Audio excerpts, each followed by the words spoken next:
about uh, being great, or how a great personality, or those who are in power position, how people follow them. So we had this verse called Yadiyad Achirati Shreshtas Tattadeve Tarojana. Today we are going to discuss on another important verse. Of course, we are discussing on the important verses, 108 important verses. So today, a very, very interesting verse. This particular verse actually speaks about, or I should say, clears a lot of doubts. The illusion what a person has, or a person thinks, that is destroyed by this verse, I should say. When Arjuna was confused, we know this Bhagavad Gita was spoken when Arjuna was confused.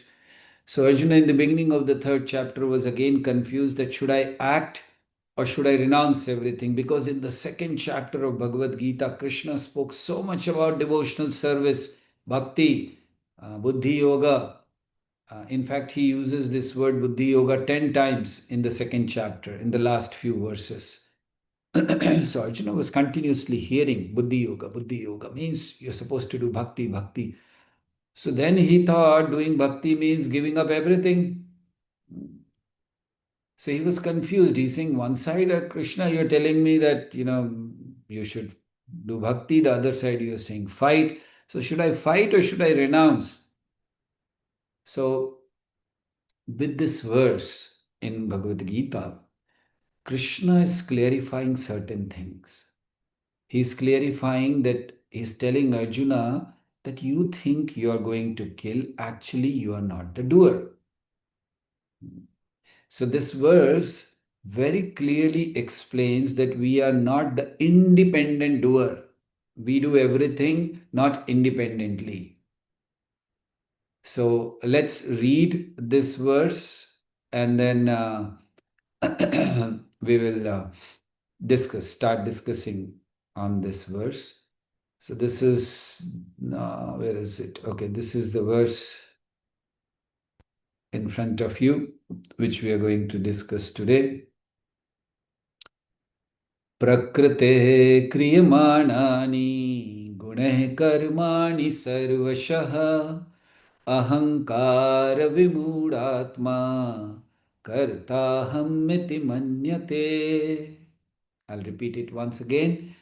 प्रकृतेः क्रियमाणानि गुणैः कर्माणि सर्वशः अहङ्कारविमूढात्मा कर्ताहमिति मन्यते. So the translation goes, the spirit soul, bewildered by the influence of false ego, thinks himself the doer of activities that are in actuality carried out by the three modes of material nature. So Krishna is explaining that actually everything is done by modes of material nature. It's not done by the soul because soul belongs to the spiritual world. So you cannot do anything here. Or I should say that when we are here in the material world, we don't get work permit, or we don't get residential, or we don't get green card or something here. So we are not doing anything. We are not allowed to do, just visitor. We are on a visitor visa here. So not allowed to work, not allowed to do anything. But still we think, ahankar vimud atma, the false ego is such, the illusion is such all around us that it makes us believe that I'm doing it. So this verse is destroying the false pride, the false guilt, the false control. False pride, thinking I'm the doer. False guilt, thinking I have failed. And false control, thinking that, I am able to control this. So this verse very clearly says that you're not running the universe, which we think we are. So you're not running the universe, but you're choosing your alignment. This is a very important verse. Because, okay, I know, I understand I'm not running the universe, but then is that enough? No, you have to choose your alignment, how you should align, whom you should align with. That is why here it is said, Prakrateh Kriyamanani, all the activities are done by material nature. Guneh Karmani Sarvasha.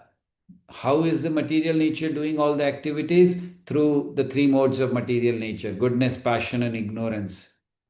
Oh, then what about the soul? Ahankar Vimudatma. The soul bewildered by false ego. Kartaham iti manyate. Thinks I am the doer. So, this verse also breaks a very important illusion which one has, that you see, we think that we are working and that is why we are getting the reaction. If you don't work, you will not get the reaction. The theory of karma applies to this. Theory of karma is what you sow, so shall you reap. We have heard this. So everyone thinks, okay, you do good work, you'll get good result. You do bad work, you'll get bad results. And then they'll say, then where is the question of God? Where is the question of bhakti? Why should we bother about it so much? We are supposed to do good work. We will be in good books, and we'll get good result. We do bad karma, we'll do bad result. So where is the question of God? Why should we waste our time in bhakti? So this verse explains a wonderful system going on in this world. Now you see how the whole system works. Everything is working under the Supreme Lord.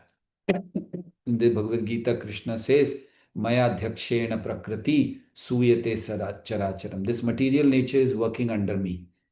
In this verse, Krishna is saying everything is done by material nature. Now you see, try to understand. Krishna is the controller. Under him, everything is going on. Work is done by Prakriti. Punishment is given to us, not to Prakriti, not to Krishna. Now, this is something very strange.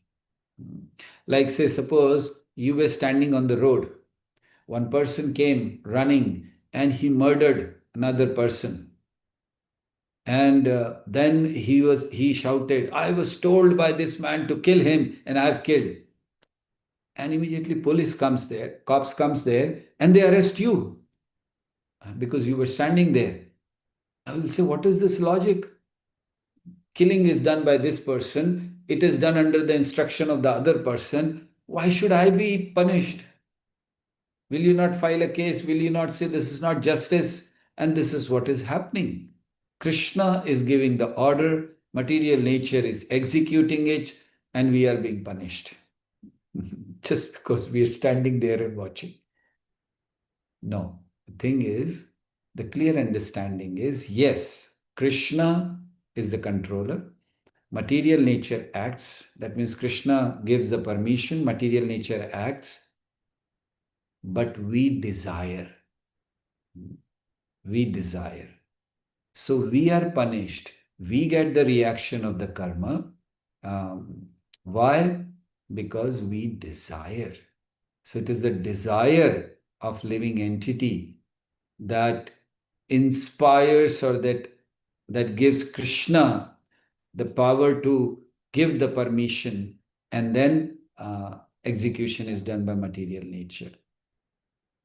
So this acting, who acts, it's actually an illusion. Let's try to understand it. What we think and what is the reality. We think, I succeeded, I failed, I am controlling. Reality is not that. Why? Have I not succeeded? Yes, you have succeeded, but you have not succeeded on your own. So succeeded means actually you are not working. Here it is said. So this verse is teaching us certain things. Number one, pride is based on ignorance, because success makes us arrogant. I worked very hard. Yes, you worked very hard, but who gave you intelligence? Who gave you the opportunity? Who gave you the good health? Who gave you the time to do that? We don't think about it. Have you ever thought when you were successful in something, people were congratulating you, wow, wow, wonderful, you have done a great job, thank you. And you were all, yes, yes, thank you. And somebody came and, how did you manage to pull out such a thing? Oh, I worked very hard and this and that. So we're taking the credit. But we never thought that we've used our intelligence, but who gave us the intelligence? How did we get the opportunity? There are millions of people who don't get an opportunity, but I got the opportunity. Who gave the opportunity? At the same time, even if you had the intelligence, you had the opportunity. Many times people have this, but due to bad health, they are not able to do anything.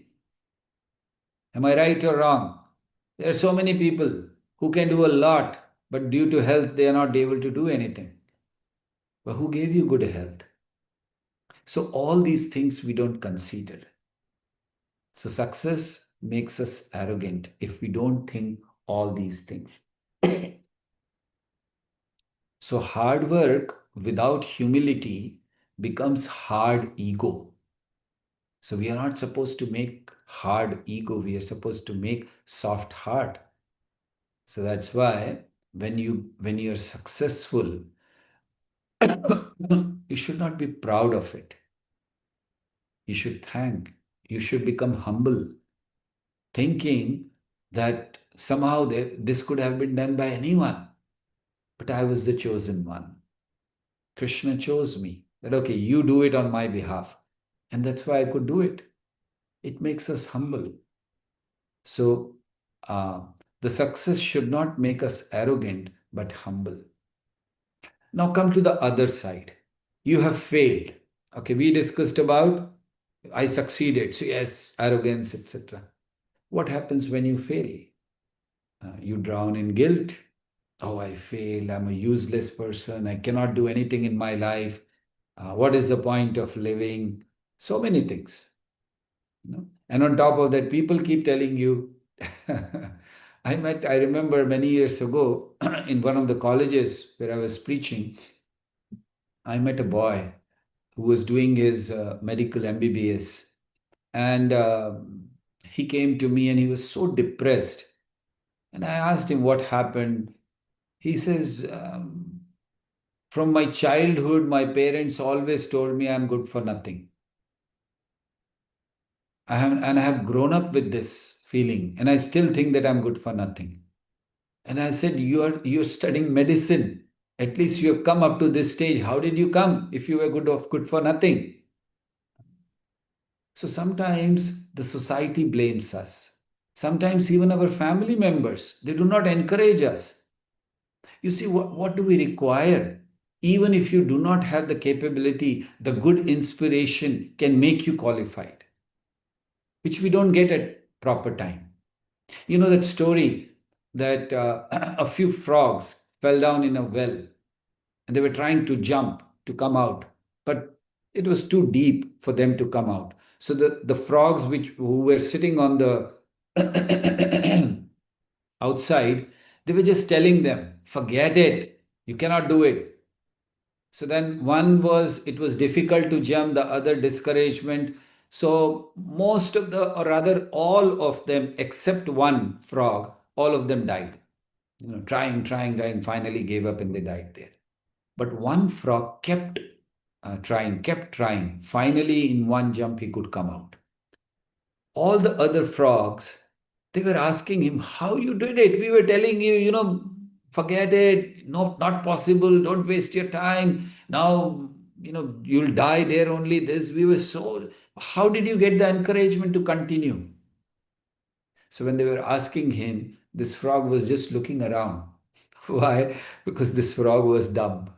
He couldn't hear anything. So all the discouragement which they were giving, he was thinking that they are encouraging me. Come on, you can do it. Come on, you can do it. So I always say that, we should become dumb to the discouragement of the world. We should be like that frog who was just dumb. He didn't know what they're saying. He thought they're saying, come on, you can do it. Come on, you can do it. And he just kept on trying. So sometimes we blame ourselves, sometimes the society, and we go into depression and anxiety that am I here for some purpose, or it is just a waste of time? Should I give up my life? So we should understand by this verse that not only success, failure also is done by prakrate kriyamanani gunhe karmani sarvasha. The failure is also happening because of gunas and circumstances. So what does that mean? Does that mean that we should not be responsible at all? I'm not responsible. I am responsible, but I'm not supremely responsible. So we should take the responsibility in a positive way, but not that we start hating ourselves. Taking responsibility is spiritual. Self-hatred is ignorance. So by reading this verse, one side we give up the arrogance of success, of achieving something. It's all being done by Krishna. The other side, we give up the self-hatred which we develop. I'm useless. I cannot do anything in life. No, we give that up also. In fact, it is very important in our life that we start loving ourselves. When we hear this, seems very odd, right? Oh, loving yourself, love yourself. What is this? It is always, we are always told, no, no, no, you're not supposed to, you're supposed to love others. You're supposed to live for others. You're supposed to serve others. Then what is the meaning of loving ourselves? And why should I love our... Bhagavad Gita teaches us that you're not this body, you're a soul. So why should I love myself? So we have to learn what is the meaning of self-love. You may have heard this word many times. It comes up, self-love, love yourself. So how to have self-love? Number one, we should understand what is self, what self really means. Most people who hate themselves, or they go into depression, or they think that I'm good for nothing and I cannot do anything in the world, I cannot make it, they have misidentification. We have to understand Bhagavad Gita's initial beginning teaching is we are not this body, we are soul. So we are not body, we are not mind, we are not intelligence, we are not our mistakes. So we have made some mistakes. That's not me. Please understand. So who are we? We are eternal soul. We are part and parcel of Krishna. We are very valuable. People may not have understood your value. You know that famous example that a professor of philosophy wanted to teach something. So he stood in front of the class. He took out a $100 bill and then he showed it to everyone. Okay, what is this? They said, $100 bill. So you know the value of it? Yes. So then he crushed it. And then he said, okay, now what is its value? It's the same $100. So then he threw it on the ground and stamped on it. And then he said, yes, now what is its value? They said again, $100. So as long as it is there, although it was stamped upon, although it was crushed, everything, but then still the value was same. So he explained the point that this is we. The crushing, the stamping, making it dirty. These are all the problems which we face in our life, but it doesn't reduces our value. So that is why we are valuable. We should stop judging ourselves based on the conditions. Like you see, if you throw the gold in mud, suppose, or gold is there in the filthy place, right? But it is gold. Will it lose its value? You just pick it up, remove the mud, gold is gold. This is what we are. We have our value. So that is why self-love will come when you will first understand the reality, the identity, who we are. At the same time, we should separate humility from self-contempt. True humility is, I'm very small in front of Krishna. I need Krishna's mercy. This is humility. This is not self contempt. But false humility is I'm useless, I'm hopeless. We should understand that if Krishna is willing to accept you, who are you to reject yourself? So self hatred insults Krishna's creation. So we should love ourselves as Krishna's property. Now I'm coming to the point because self love means not just being very arrogant, being very egoistic. Love yourself as Krishna's property. I'm equal to all living entities, and Krishna values each and every living entity. So, if Krishna values each and every living entity, neglecting yourself is not devotion. Abusing yourself mentally is not purity. Self love is respecting what belongs to Krishna. So, we should replace self judgment with self responsibility. Self judgment is, I'm very bad, I'm useless. Self responsibility means, this my behavior needs correction. That is called a responsible life. Live a responsible life. Correct your actions, not identity. That is how we should live. So, this concept of self love means accepting where you are, not giving up because you are not perfect.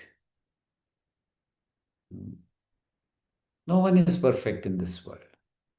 But Krishna, please understand and hear carefully, Krishna walks with sincere beginners, not imaginary saints.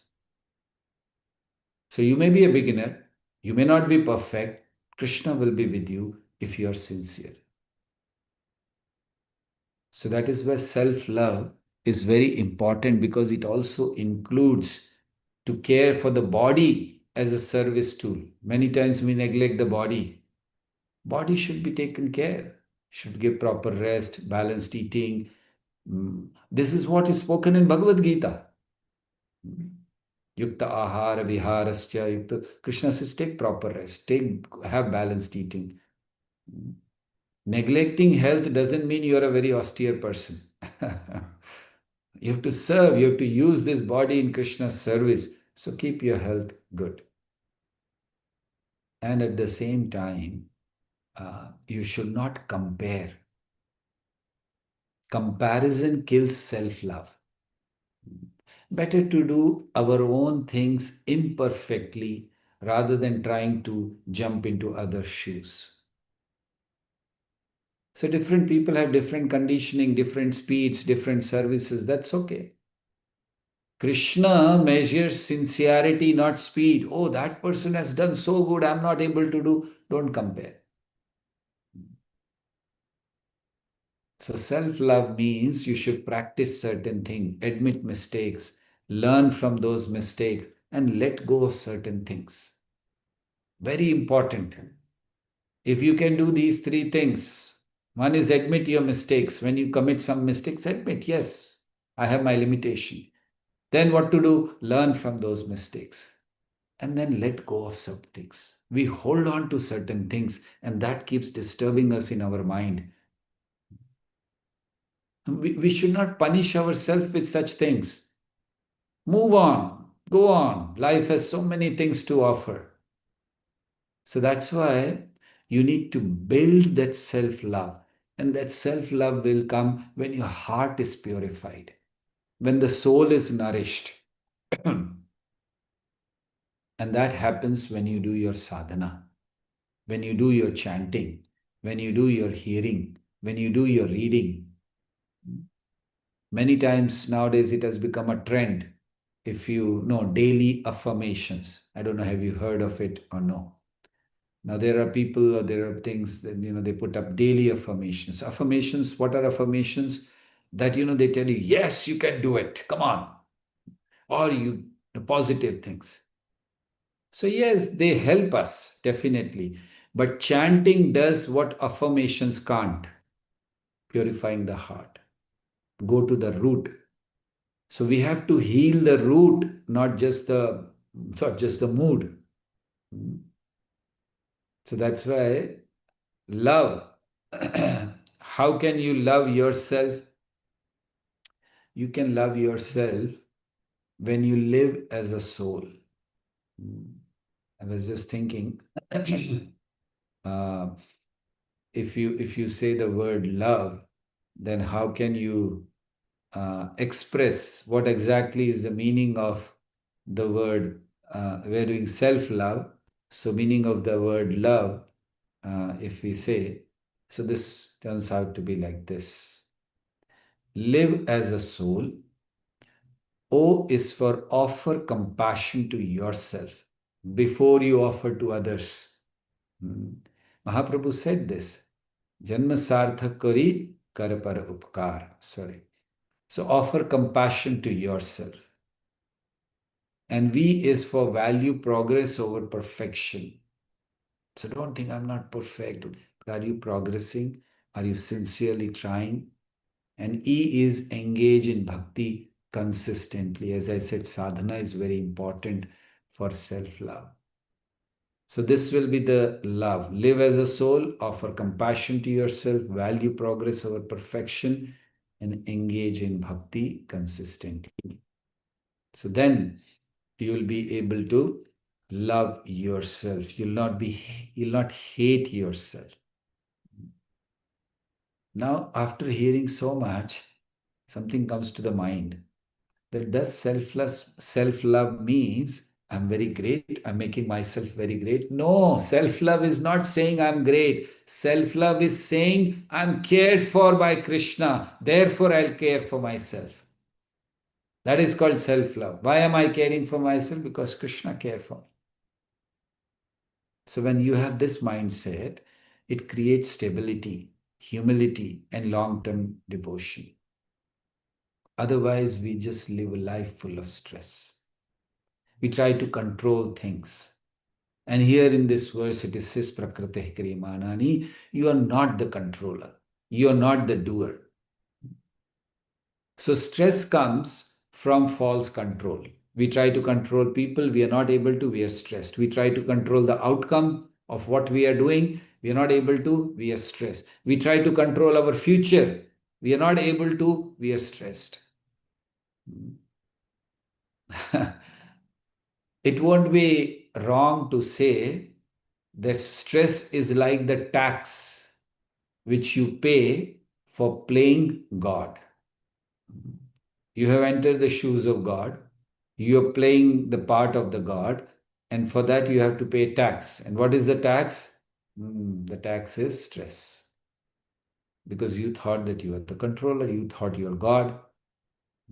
So that's why the stress. So this verse removes that feeling, helps us to come out of the stressful condition. I'm not God. I'm not the controller. So I'll not try to control people. I'll not try to control the outcomes. So that's why this verse teaches us a lot of things. It also teaches us that how you see the whole system, like Prakriti Kriyamanani, if you start seeing that, okay, I'm not acting, there is modes of material nature, like how suppose a person is becoming very angry at you. So what do you see? Oh, he's into mode of passion. He is not acting. Prakriti Kriyamanani, it is the mode which is acting.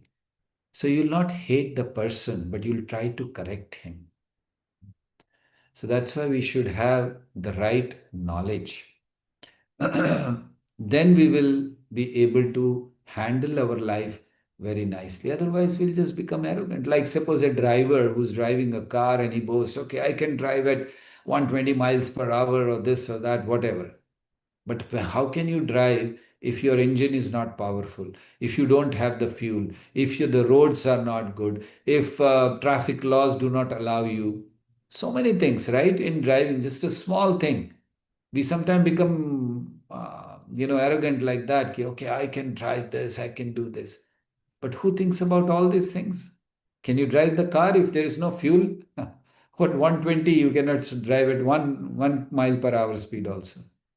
Or if engine is not powerful, or if there are no proper roads. So that's why this we should understand that whatever we are doing, everything, the whole nature is helping us to do this. So that's why we should not get attached. We should not get, I should say, arrogant, or we should not go into depression also thinking that I couldn't do anything. We have example of Hiranyakashipu. He thought, I'm immortal. I can do anything. I will not be killed. Why? Because I have taken such a benediction from Brahma that nobody can kill me. So he became such an arrogant person. But what happened? Nature proved that he had to die. Prabhupada writes in one of his books that even the greatest materialist, Hiranyakashipu, had to die. So the biggest illusion is thinking I am in charge, I am in control. So by learning this from this shloka, we should try to apply this in our life. How do we apply this verse now practically in our life? Okay, prakritehe kriyamanani, gunahe karmani sarvash. Everything is done and we are only thinking that I'm doing it. So I'm not the doer. How in a daily life we can apply? Number one, start saying whatever happens, start saying that this is by Krishna's mercy. Even if you don't feel it right now, at least start saying. You become successful, somebody comes and congratulates you. Wow, you did wonder. I never thought that you can do it. Wow, wonderful. And then you just say it's Krishna's mercy. Even in the heart, if you're thinking, no, I have done it, but at least say it, because after few times of saying, you'll also realize it. Yes, that's true. It's Krishna's mercy, not my endeavor, not my power. So in practically in daily life, whatever happens, just say it's Krishna's mercy. Good or bad.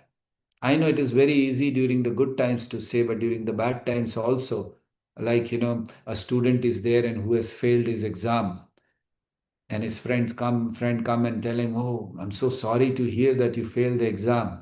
And for that student to say, don't worry, it's Krishna's mercy. Very difficult.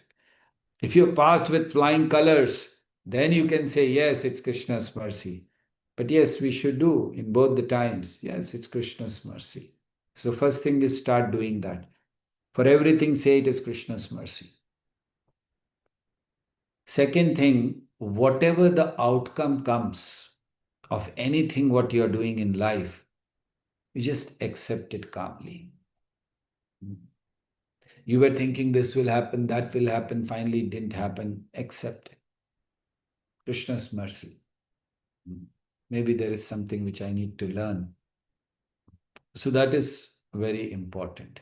If you are in leadership role, start taking responsibility. And when you are successful, suppose you are leading a team and you are successful, give the credit to entire team. And of course to Krishna. You see the wonderful example set by Hanumanji in Ramayana.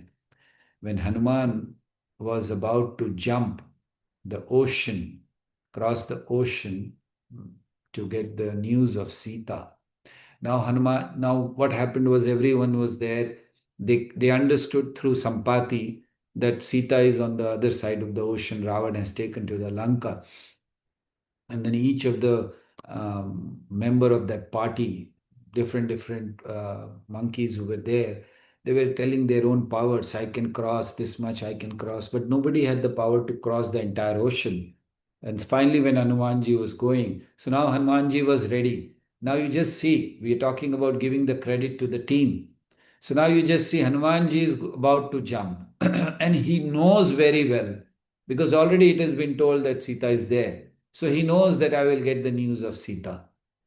And just imagine he is going to do the biggest achievement he's going to have of that time. Because everyone was just worried about where is Sita. The party, like Sugriv had dispatched hundreds and thousands of his soldiers in all the directions, north, south, east, west, everywhere. Go and search for Sita. So amongst them, Hanumanji was not going to be the successful person. So what did he say to others when he was about to jump? He told others, okay, I'm jumping. I'll go get the news of Sita or whatever. But please don't go from here. Like it could have been possible that the team would have thought, okay, anyway, Hanumanji will get the news and he'll come back to Kishkindha. Let's all go back. Why wait here on the seashore? So he said, please don't go. Stay here. When I come, we'll all go together. You know what was the reason for Hanuman to say this? He could have just told them, okay, now I know. I'm just going to get Sita's news and I'll join you there. Go back so that you don't waste your time sitting here. But he said, no, no, you wait here. We'll all go together. Only reason Hanuman said this, not that he was scared, not that he didn't want to go alone. The only reason Hanuman said this was he wanted to give the credit to the entire team. He didn't want to go alone and take all the praises and all the credit that, okay, Hanuman, you did it. He said, when we'll all go together, then it will be told the party which went to the south, they brought the news of Sita. So Hanuman was thinking like that. So if you are on the leadership position, you don't take all the credit, you credit the team. And very important, credit Krishna. Hanumanji, again in example, that whatever achievement he did, he always said, I am servant of Lord Ram. He gave, like when he reached Lanka and Ravan was arguing with him. So then Hanumanji said, you see, I have come, just one insignificant servant of Ram came all the way to your kingdom. Just imagine what will be the power of Ram. So he always gave credit to Krishna, to Supreme Personality, Lord Ramachandra. We should come into this habit. Give credit all the time. Prakriteh kriyamanani, don't take the credit. Don't take the blame also. Blame means when there is failure, we definitely think that there must be some mistakes, some shortcoming. Let me learn and let me try again. We don't get dejected. We don't go into depression. So when you are in bhakti, when you are in devotional life, how does this verse help us? It helps us by understanding that because we are not the doer, that false arrogance has been destroyed. So we serve very sincerely. We avoid pride in the seva. We avoid, when we are struggling, we avoid despair. So sometimes when we serve, we become proud. I'm doing it. Oh, I helped so many people. I'm doing this thing. This pride is not good. We should be grateful. Whenever the service opportunity comes to us, we should be very grateful that Krishna has allowed me to serve him, to serve his people. That should be our mood. Not that, okay, sometimes it happens when a person is in certain position and he starts thinking, I'm doing it. Because of me, so many people are being benefited. No, that pride should be avoided. We should just do our duty, offer all the results to Krishna, and eliminate false ego. Then only we can remain steady. That is the real meaning of doer. We have in this verse, the main, I should say, the theme is who's the doer or how you can become an actual doer.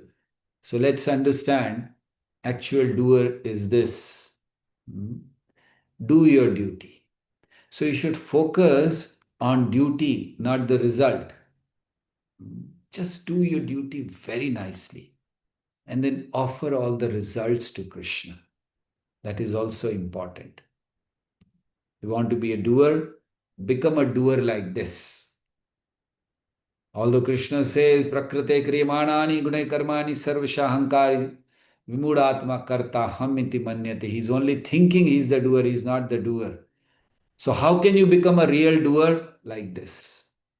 Do your duty. Whatever is been told to you, whichever position you are in, wherever you are, whatever is your duty, follow your duty.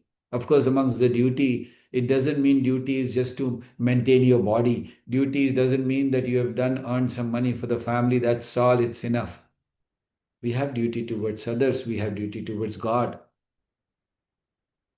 And offer all the results to Krishna. That is also important. So become a real doer by doing your duty, by offering the results to Krishna, but eliminate false ego. That means don't take the credit. Don't think that you have done it. I'm telling you, though it may seem very difficult, how is it that if I'm doing something and I don't have that feeling that I'm the doer, but if you remove that eliminate that feeling, that false ego, I'm telling you, the enjoyment you get in service is immense. It is the false ego that does not allow you to enjoy the service because you are always looking for something. In your service also, you are expecting something. Wherever there is expectation, you cannot have the real enjoyment. Please understand this.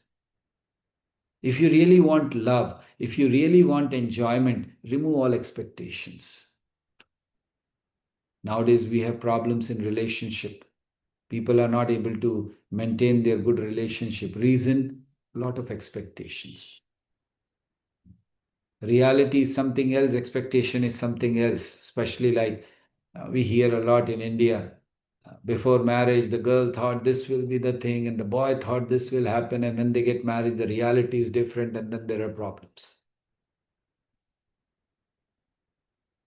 So eliminate false ego. Do your work, offer result to Krishna, but don't think that you are the one who are doing it. And then you can remain steady in life, which is very important. Whatever we do, whichever field we are in, steadiness is very important. Flickering mind or not able to focus on one thing. Many times it happens, you think, okay, I should do this. I know I met one person who was telling me that for last 1 year he's been thinking of many things to do. He said, I thought initially that I'll start a business. But then I thought, no, that's too much. How will I get the capital and this and that? Then I thought, okay, let me do the job. But then I thought, oh, so it will be so difficult. I may not get so much of money. So let me go abroad and do something. But then I thought, no, that also will be difficult with the rules and regulations. So he was just going on telling me. And I was just thinking, you see how flickering is his mind. There's no steadiness. For 1 year, he's just been thinking what to do. He could have started 1 year back. He would have been a successful businessman by now. But these are the things which goes on in the mind. So we need to remain steady. Do our duty, definitely, and offer all the results to Krishna, eliminate false ego, and then remain steady. That is actually the feeling or the real doer which we can become. In fact, if you don't become this real doer, you will always be in the condition that I'm the doer. And please understand, freedom begins when I am the doer ends. As long as you have this thing that I am the doer, there's no freedom. But it'll begin when you'll understand that I'm not the doer.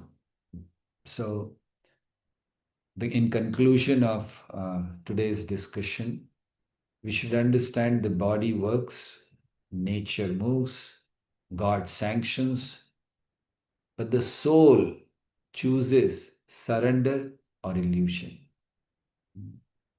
surrender or illusion. Why? This is our choice. We can accept that everything is controlled by Krishna, or we will be in illusion. So please understand, there are only two things one can do in this life: either surrender or illusion. That's all. Surrender means accepting that Krishna is doing everything, accepting that everything belongs to Krishna, accepting that whatever he will desire will happen, accepting that he is there to help me. This is called surrender. And if you don't, then the only way remains for you is illusion. I can be this. I can do something. I am the one who's doing it. I'm the controller. So the choice is yours. You want to go for surrender, or you want to go for um, illusion. This verse is actually speaking about these things, that where you want to go. So this verse is helping us to free from arrogance in success and depression in failure. See, Bhagavad Gita verses are like that they can help us in every situation of the life. So that is why Bhagavad Gita is a book of life. It is not a religious book which we should just keep and see from far. It is to be lived. It is to be understood and to be lived. Thank you very much. Hare Krishna, Krishna Krishna, Hare Hare, Hare Rama, Rama Rama, Hare.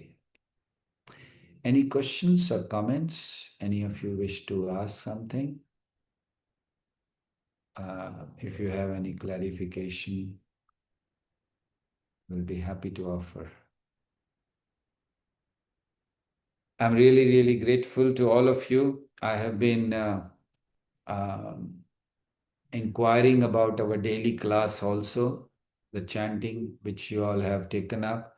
And I'm getting very positive feedback from there, that all of you are joining, all of you are very attentively participating in that every day, although it is only a very short class, 10-15 minutes, but still you're coming, you're chanting one round. I'm really grateful. Please continue. And this will definitely help you, this chanting of the holy name. And if you have any questions, you're most welcome to put it on the group. We will try to answer them. Thank you very much. Grateful to all of you. Hare Krishna, Krishna Krishna, Hare Hare, Hare Rama, Rama Rama, Hare Hare. Hare Krishna.